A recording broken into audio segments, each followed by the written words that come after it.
হরে কৃষ্ণ। আমাদের মায়াপুর সাধুসঙ্গ গ্রুপ থেকে এক ভক্ত প্রশ্ন করেছেন। তার প্রশ্ন হচ্ছে, গুরুদেবের উপর গুরুগিরি করা কি ঠিক? বুঝিয়ে বলবেন। তা এ প্রসঙ্গে বলবো প্রথমেই, না, গুরুর উপর কখনোই গুরুগিরি করা উচিত নয়। আর এই যে মানে কথাটা বলা হচ্ছে যে গুরুর উপর গিরি করা মানে গুরুগিরি করা, এটি একটি বাংলা প্রবাদ, যা বোঝায় যে গুরুকে অসম্মান করা বা তার বিরোধিতা করা। এটি এমন একটি কাজ বা এমন একটি কাজকে নির্দেশন করে যেখানে একজন শিষ্য তার গুরুর প্রতি অসম্মানজনক কথা বলে, তার শিক্ষা বা নির্দেশনাকে প্রত্যাখ্যান করে অথবা তার চরিত্র নিয়ে প্রশ্ন তোলে।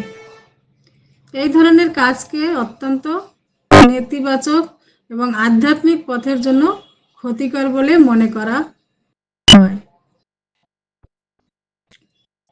তা আধ্যাত্মিক ও নৈতিক পথে গুরু হলেন পথ প্রদর্শক এবং পরামর্শদাতা। তাকে সম্মান করা এবং তার নির্দেশ অনুসারে বা নির্দেশনা অনুসরণ করা শিষ্যের জন্য খুবই গুরুত্বপূর্ণ। তা গুরুর যে ভুল বা মানে ভুল বা ত্রুটি খুঁজে বের করা বা তাকে অসম্মান করা তার প্রতি শিষ্যের আস্থা ও শ্রদ্ধার যে অভাবকে প্রকাশ করে। মানে গুরুগিরিটা করাই হচ্ছে, যেটা বলা হয় যে গুরুর ভুল ধরা বা গুরুর যে ত্রুটিগুলি আছে সেগুলি বের করা বা তাকে অসম্মান করা, তার প্রতি শিষ্যের যে আস্থা ও যে শ্রদ্ধার অভাবকে এটা প্রকাশ করে। এইভাবে হচ্ছে যে গুরুগিরির উপর দিয়ে গুরুগিরি মানে যেটা ভাষাটা বলা হয়েছে, যে ব্যক্তি এমন কাজ করে তার মানসিকতা বিকাশিত হয়, বাধা প্রাপ্ত পায় এবং মানে এটি তার আধ্যাত্মিক উন্নতির পথে বাধা সৃষ্টি করে। যদি এমন কাজ কোনো শিষ্যরা করে যে গুরুর উপর দিয়ে গুরি করা, যে ব্যক্তি করবে এমন কাজ তার মানসিকতা এবং বিকাশিত হতে মানে বাধা প্রাপ্ত হবে বা বাধা পায়, এটি তার আধ্যাত্মিক উন্নতির পথে বাধা সৃষ্টি করে। তার পরবর্তীতে যদি এরকম কেউ গুরুর উপর গুরি করে, এখানে বলা হয়েছে যে কিছু বর্ণনায়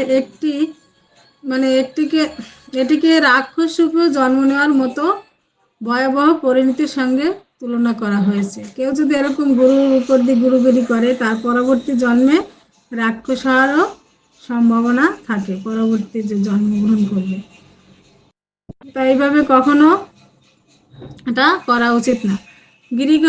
গিরি করা বলতে এখানে বিরোধ করা, মানে গুরুর সাথে বিরোধ করা। গুরুগিরি করা মানে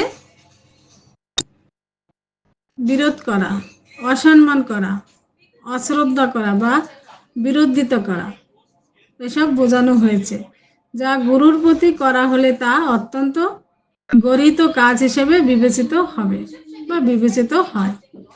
এটা আবার যদি আমরা দেখি যে অন্য অর্থে, এটা তো গুরুগিরির উপর মানে গুরুদেবের উপর গুরুগিরি করার যে ব্যাপারটা, এটা হলো এটা। এবার অন্য অর্থে যদি আমরা দেখি যে গুরু তো অনেক আছে, যে অনেক সময় দেখা যায় যে গুরুর বিষয় না জেনে শুনে গুরুর সম্বন্ধে মন্ত্র নিয়ে নিল বা গুরুর থেকে দীক্ষা নিয়ে নিল, কিন্তু তখন সে শিষ্য দেখে যে আমার আমার গুরু মানে সে যখন ভালো কিছু আরো জানতে পায় অন্য কিছুর মাধ্যমে বা অন্য কার থেকে, তখন সে বিবেচনা করে যে আমার গুরু তো এসব কখনো আমাদের শিক্ষা দেন না বা আমাদের গুরু তো এসব কখনো বলেন না, কোনোদিন বলেননি, এসব তখন যখন ভাবনা চিন্তা আসে, যেটা অন্য অর্থে বলা হয়েছে, তখন যে যদি মনে হয় যে আমার গুরু তো অনভিজ্ঞতা, এসব সম্বন্ধে তার কোনো ধারণা নেই, যেটা ভগবান সম্বন্ধে বলা হয়েছে, তার গুরু কারা। তা যিনি এখানে আমাদের গুরুর বিষয়ে খুব একটা ধ্যান দিতে হবে, খুব একটা এখানে গুরুত্বপূর্ণ বিষয়, যে গুরু এবং সদ্গুরু। তা আমাদের সদ্গুরুর থেকে আমাদের দীক্ষা নিতে হবে। যেখান থেকে সদ্গুরু হচ্ছে কারা, যারা কৃষ্ণ তত্ত্ববেত্তা। অনেক সময় দেখা যায় যে কোনো মানে না জেনে অন্য গুরুর থেকে দীক্ষা নেওয়া হয়, পরবর্তীতে যখন বোঝা যায় বা জানা যায় যে আমি যে গুরুর থেকে মন্ত্র নিয়েছি সে গুরু তো কিছুই জানে না সব সম্বন্ধে, ভগবান সম্বন্ধে, বা তিনি তেমন কোনো শিক্ষাও আমাদের দেননি, তখন দেখা যায় সেই গুরুর আদেশকেও অমান্য করে তখন সেখান থেকে বেরিয়ে আসতে হয়। যেমন আমরা দেখি যে ভাগবতমে যে বলি মহারাজ যে ছিল, সে কিন্তু যখন তার গুরুদেবের কথা অমান্য করে সে ভগবানের সান্নিধ্যে এসেছিলেন।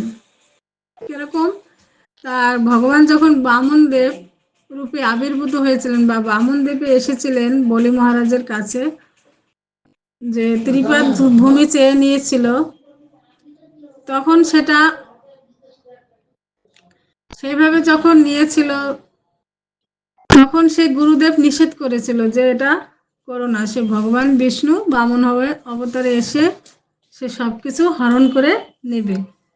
সেই জন্য এই ক্ষেত্রে সে গুরুর কথাও অমান্য করে, যেহেতু গুরু যদি কোনো ভক্তি করার জন্য বা ভগবানের কাছে পৌঁছানোর সময় যদি কোনো বাধা দেয়, তাহলে সে গুরুর কথা অমান্য করে সেখানে এগিয়ে যেতে হয়। যেটা বলি মহারাজ করেছিল, তার গুরুর কথা শুনেনি। গুরুদেবের একটাই ভয় ছিল যে তুমি যদি সর্বস্ব দিয়ে দাও, বিষ্ণু হচ্ছে বামন অবতারে এসছেন, এটা গুরুদেব জানতে পেরেছিল। শুক্রাচার্য মানে বলি মহারাজের গুরুদেব ছিল শুক্রাচার্য, সে জানতে পেরেছিল যে এই হচ্ছে ভগবানের অবতার, বামন অবতার।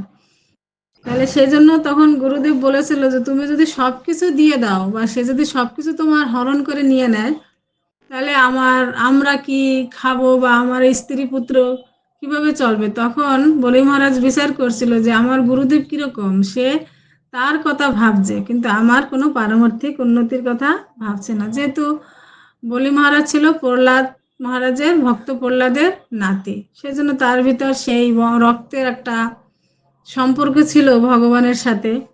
সেই জন্য সে গুরুর মানে অবাধ্য হয়ে সে ভগবানকে সেই দান করেছিল। সেরকম আবার একটা দেখা যায় যেটা, যে কোনো যদি আমরা প্রথমে প্রাইমারির টিচারের কাছে মানে প্রাইমারির মাস্টারের কাছে আমরা পড়াশোনা শিখি। এবার দেখা যায় যে আমি যখন আরো উন্নত শিক্ষা অর্জন করব, তখন আমার হাই স্কুলে পড়তে হয়। এবার যদি প্রাইমারির মানে যারা স্কুলের শিক্ষক তারাও আমাদের গুরু, তারা যদি সেই প্রাইমারির শিক্ষক যদি বলে যে না তোমার হাই স্কুলে পড়তে পারো না বা তুমি সেখানে পড়বে না, তাহলে তখন কি হয়, তখন সেই গুরুর কথা অমান্য করে তখন তার হাই স্কুলে যেতে হয় বা সে সেটা করবে। তাহলে সেটা গুরুকে অবজ্ঞা করা হবে না বা গুরুর উপর গুরুগিরিও হবে না, যেহেতু গুরুদেব সেটা তার বাধা দিচ্ছে, যেহেতু গুরু চাইছে যে শুধু আমার থেকে শিক্ষা অর্জন করুক, কিন্তু গুরু তো ওখানে প্রাইমারির সে শিক্ষক তো শুধু প্রাইমারিতে তার সীমিত, প্রাইমারি পর্যন্ত। এবার যখন কেউ হাই স্কুলে যাবে, সে কলেজে যাবে, ইউনিভার্সিটিতে যাবে, তখন তার মানে শিক্ষকও পাল্টাতে হবে। এবার যে মানে সঠিক শিক্ষক সে কখনো বাধা দেবে না যে আমার মানে ছাত্র হাই স্কুলে কেন যাবে, কলেজে কেন যাবে, সে এটা বাধা দেবে না। কিন্তু যদি সে শিক্ষক অনভিজ্ঞতা হয় বা তার সেই ধারণাটা যদি ভুল হয়, তাহলে সে বাধা দেবে। এবং তখন দেখা যায় সেই মানে শিক্ষক যদি বাধা দেয়, সেক্ষেত্রেও তখন স্টুডেন্টের বা ছাত্রের সেটা অমান্য করে তার এগিয়ে যেতে হয়, যেহেতু তার উচ্চশিক্ষা লাভের জন্য। সেজন্য এখানে এরকম দুটা বিষয় আছে। একটা হচ্ছে যেটা বলা হলো প্রথমে, যে গুরুর উপর ঘুরি করা কখনোই উচিত নয়। আরেকটা আমরা অন্য অর্থে যেটা দেখলাম সেটা হচ্ছে এই বিষয়টা, যেটা যদি গুরু অনভিজ্ঞতা হয়, গুরু যদি সঠিক পথে না থাকে, গুরু পরম্পরায় না থাকে, সেক্ষেত্রেও আমাদের গুরুকে বাদ দিয়ে বা সেই গুরুর থেকেও আমরা অনেক ভালো কিছু জানার চেষ্টাও করতে হবে। হরে কৃষ্ণ, ধন্যবাদ।